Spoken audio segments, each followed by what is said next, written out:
What's up, guys, and welcome back to my channel. So today I'm doing the next question on Papa Squirrel's Tarot Vlogmas challenge, which is question 5 or prompt 5, whichever way you want to call it.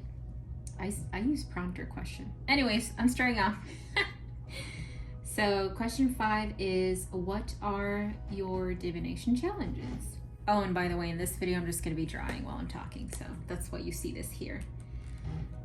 What are my divination challenges? Well, there's like a few ways that I can interpret the question. I feel like divination challenges for me in general, it's more like self-doubting in my way of doing things when it comes to divination in general, or spirituality, or even like my spiritual gifts. Just having that self-doubt, or what is it called? There's a term for it. Imposter syndrome, I think is what it's called.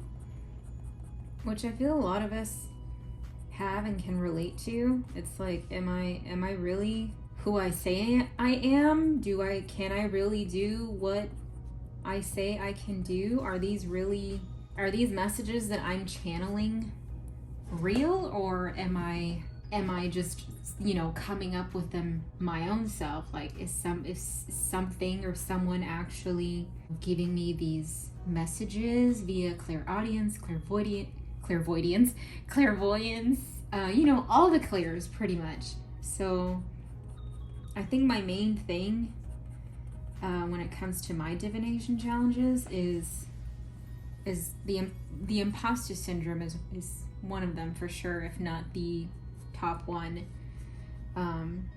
Because that's the thing though, when it comes to things like this, for the most part, at least what I believe in, is putting your trust or having faith, or just believing in general, believing and hoping and trusting that whatever it is that you're doing, whatever it is that you're seeing, that you're feeling, those gut feelings, whatever,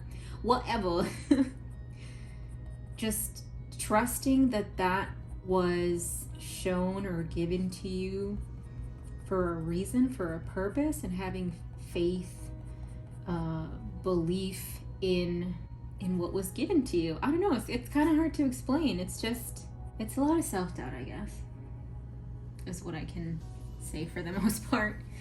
That's my main challenge when it comes to like particular divination. In general, if I see it that way, I don't know if I particularly have certain divination challenges when it comes to certain forms of divination, like physically not able to do certain divinations. I mean, I do have one of them is the pendulum, because, well, some of you guys who've been following me for a while would know this already, but I have nerve damage. Why do they say that weird? I have nerve damage around my neck / spine area, which causes my left arm, very, very rarely my right one, but mainly my left one is affected, but it causes me to twitch.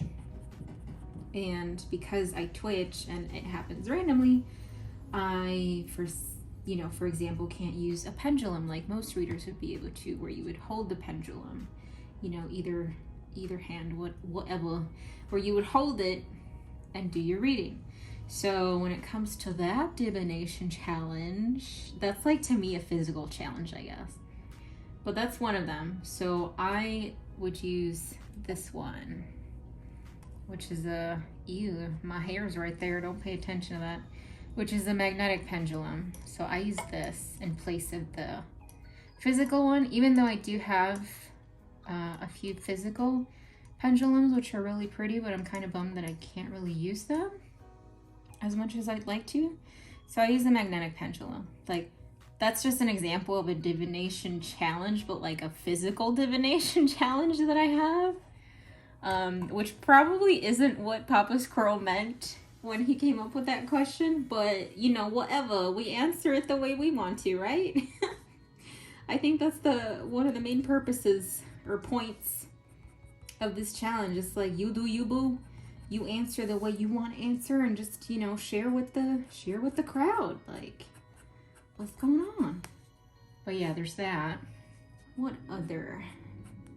I guess another challenge, or what's hard for me, is shuffling. There's that, but then there's also that thing in the back of my head where I'm like, well, how do I know what card is the right card to pick when I'm doing a reading? And for the most part, I try to stick with poppers, jumpers, flippers, whatever whatever you want to call them.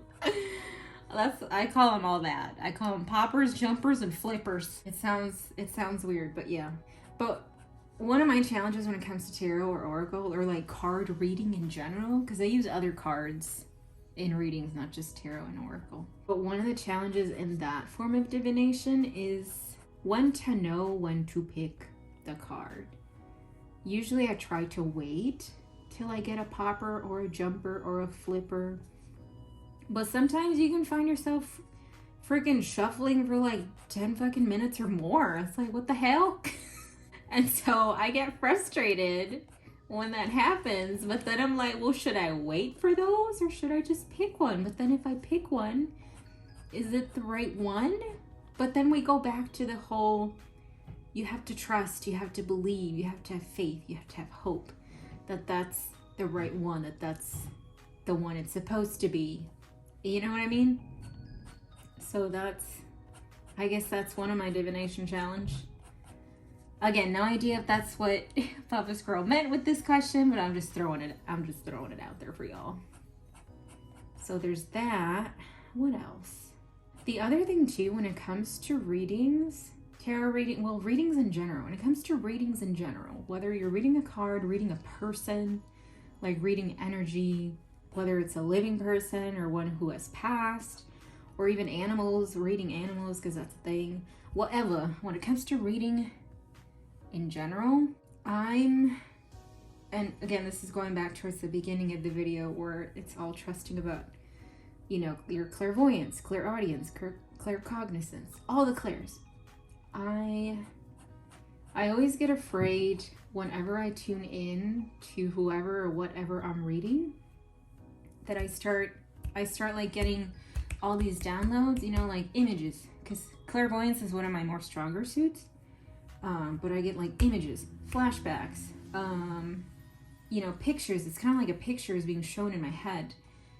And immediately I want to say what it is, but then another part of me, which I guess, I don't know if it's the imposter syndrome part or just self-doubt in general, another part of me is like, why the fuck did that image come in my head? What if that doesn't make any sense to them? What if I mention it and then I'm just going to confuse them even more? Or what if I mention it and they have no idea what it means? But then I remind myself that even if they don't know, well, even if they possibly don't know what it means now, when you deliver the message or the reading, that doesn't mean it doesn't have any relevance at all. It could mean that whatever message you got at that time of the reading hasn't shown itself, or hasn't made that connection with your client, with who you're reading for, or with who you're reading to. It could be like, I guess in a way it's kind of like a futuristic reading, like something that hasn't passed or hasn't clicked yet, and that's why it probably doesn't make sense right now. Or it could be something that maybe the client has to do more research on or understanding of for it to click. So I have to always remind myself to think of, you know, remember that, or think of that if something doesn't make sense to them at the time that I'm giving the reading, most likely it will make sense eventually. And when I say eventually, I don't mean like, you know, years from the reading. No, it's usually like days, weeks, very rarely months, unless you're doing like a year ahead reading or something like that. But you know what I mean, guys, you know what I mean. But like thinking and talking about all these challenges that I have within various divinations or forms of divination, to me, it all comes back to the imposter syndrome. I really hope that's what it's called. I'm pretty sure that's what it's called. But it all goes back to the imposter syndrome. and also having self-doubt. So that's one of my big challenges. It's just for reminding myself, like, you know, that I'm a badass and that I shouldn't doubt myself, and that we're all gifted in our own ways, and, you know, that we just gotta trust, we gotta have faith, we gotta have hope, whatever you want to call it. So that's my main divination challenge, I guess, is the self-doubt or not trusting myself, and also like the imposter syndrome. They kind of all fall in the same circle. But yeah, I was kind of rambling there for a lot. I was gonna say for a few seconds, like, no, Rosa, you rambled for like more than half the video. My bad, guys. But thanks if you guys actually listened to the whole spiel that I said, and my apologies if it sounded confusing, because I was kind of everywhere, and also feeling anxiety about, you know, what I was bringing up at the same time. That's the other thing too, when you start having like self-doubt about readings or what you do when it comes to divination, at least for me, I start getting like anxiety. I'm like, you know, hyperventilating or things like that. And it's normal. It's not something you should be ashamed of if that happens, but I try not to let it happen though.